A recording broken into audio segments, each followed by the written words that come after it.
no math. First up on the bowl docket, New Mexico Bowl, Fresno State and Wyoming. Well, these two teams certainly aren't BFFs, and how are they? Third quarter, tied at 14. Double reverse for Fresno State. Jamel Hamler, touchdown, all by his lonesome. And actually, he had a teammate there, but that's not going to help Wyoming. 21-14 Bulldogs. Fourth quarter, they have a 3-point lead. Ryan Matthews loses the ball, stripped by Mitch Unrein. Cowboys recover, but it's fourth down. They go for a fake. Austin McCoy to David Leonard. First down, drive continues. Another fourth and short for Wyoming. Same drive. Austin, Carter Samuels runs for the first down. Another fourth down, this time 4th and 4. Same drive. Samuels to Leonard. Puts the Cowboys in field goal range. 25 seconds to go. Ian Watts. Oh, boy, he just had enough to get that one in. We're going to overtime. First possession of OT. 4th and goal. Matthews stopped short of the end zone. Fresno State can't believe it. They had 1st and goal at the 1. Ensuing Wyoming possession, Watts misses the potential game winner.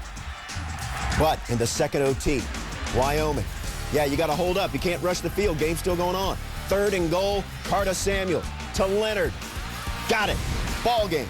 Wyoming with the win, 35-28. Carter Samuels, 201 yards. Plays for a green highlight. St. Petersburg Bowl, Rutgers facing Central Florida. Just a short trip on I-4 for the Golden Knights. Greg Schiano, you know what? He's got Tom Savage, so he doesn't care about that short trip. Tim Brown, 65-yard hookup.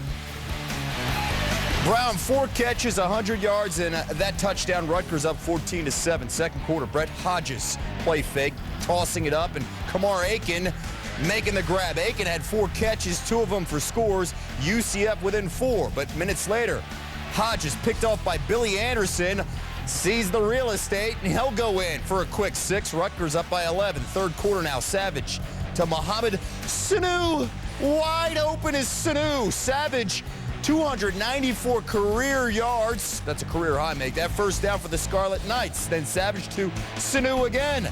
The Rutgers seniors win 4 straight bowl games. 45-24. Rutgers tackle Anthony Davis afterwards said that he will have a Tuesday news conference. Ranked Oregon State Beavers favored by a field goal against 14th ranked BYU. Uh-oh, better get Mako Las Vegas Bowl, and uh-oh, the wind going to be a factor. The showgirls can barely hold their feathers on. Ladies, this is a PG show. Forecast, 42 miles an hour winds, 45 degrees. Max Hall, Harvey Unga. This game is tied in the first quarter. Cougars are going to go for the extra point, and the wind's going to blow the goal netting through the uprights, and the refs are going to be able to get it. Are you in good hands? Is that or is that somebody else? Cosmo, the BYU Cougar, volunteering. Benny the Beaver not into helping. BYU coach Bronco Mendenhall said at halftime the wind impacted every single play. They finally got the netting down. BYU kicked the extra point. Okay, you got the Rogers brothers for Oregon State. Here's how they prepared for the game. Monday night, they went and did a little Cirque du Soleil, and they climbed pole, spin, and then they did a little running, and I'm a little uncomfortable with the form on the running, and you'll see where I'm getting at momentarily here. That right there. After all the jacks are in their boxes and the clowns have all gone to bed, you know what you hear, Stan? What? Happiness. Staggering on down the street. The happiness is BYU because Quiz Rogers, that ball is a fumble. And Matt Bauman picks it up, scores. Take a look. Sean Canfield, that's behind the line of scrimmage. Rogers' first fumble in 622 touches. The turning point of the ball game, without a doubt. Will the wind ever remember? Well, will the Skycam remember? Will this official who loses his lid remember? That hat gets blown over 20 yards, and that gain may have outgained the Beavs in the first half after their first possession. And then there's Johnny Hecker, the punter for Oregon State. And he did not have what you would say a resume reel game. Oh, boy. The wind essentially blocking his kick. Net gain of 6 yards. You got to kick it rugby style, according to Dr. Lou. Look at that ball just hitting a wall and coming straight down. Now, later in the second quarter, we're not picking on you, Johnny, but the wind was. Hecker, again, This time it curves into the stands. 2 punts together, 12 net yards. That guy got a football. They tried a fake punt later, and the wind cried scary on that. BYU up 23-7. You got a family affair here. You got the quarterback, Max Hall, to his brother-in-law, Dennis Pitta. BYU, 44-20. Coach Mendenhall. An 11-win season. How do you best put that in perspective? It's 3 in 4 years, and there aren't many teams in the country that are winning that many games on a consistent basis. It says a lot about the type of young men that come to BYU, who they are and where they play from, and they're very motivated. Bronco Mendenhall, former Oregon State linebacker, those 44 points allowed by Beaver Nation, the most in their bowl game history. BYU loves the Vegas Bowl, appearing in its 5th straight, 3 wins. The Beavers' loss snaps a 5-game bowl winning streak, and the Pac-10, undefeated in bowls last season, opens this season losing its first one.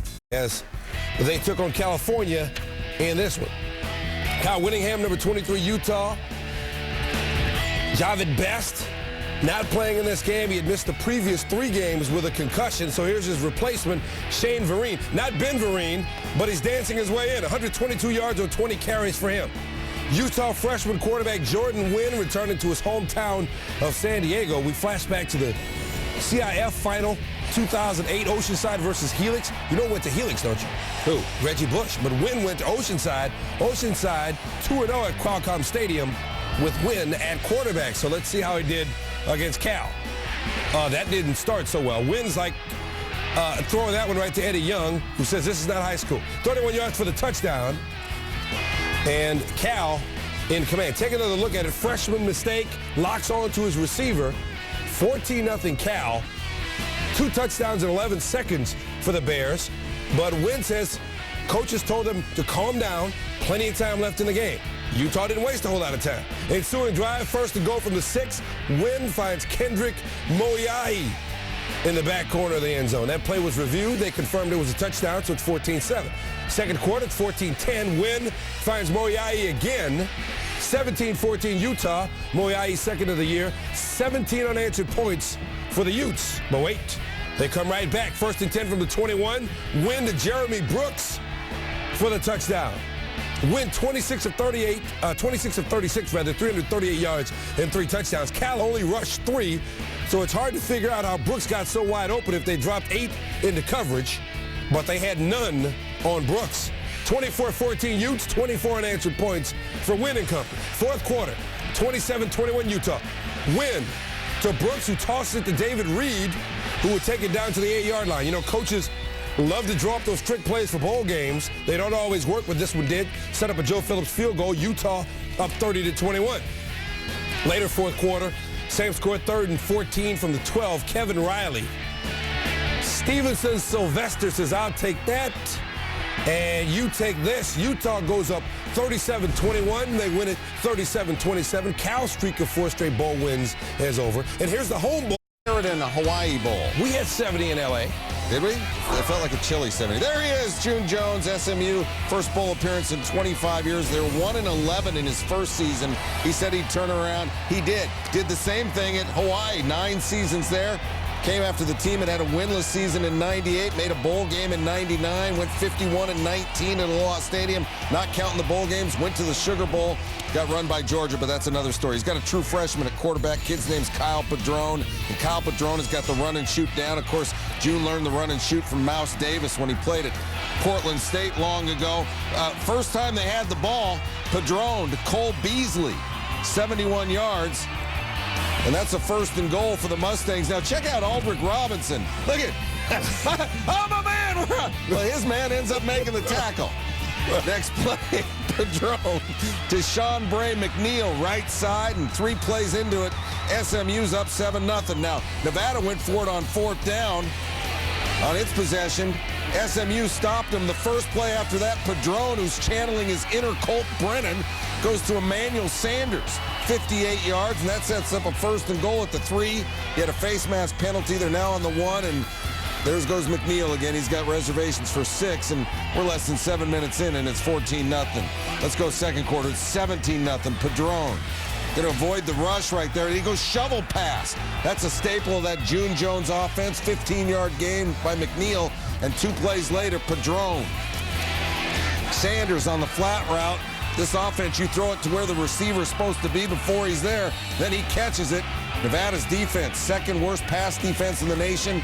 It's showing that 24-0. Padron. Kid's going to scramble right before half, so he's getting it done with his arm and his feet. And then on a 2nd and goal, how about Cole Beasley? He can walk in a tightrope right there. Padron hits him. Take another look. They took another look on the field and squeezes the ball and gets those feet down. Play stands. Padron, 303 yards, 20 of 26, and 2 touchdowns in the first half. It was 31-0 at the half. It ended up 45-10. The power of Poi working for June Jones.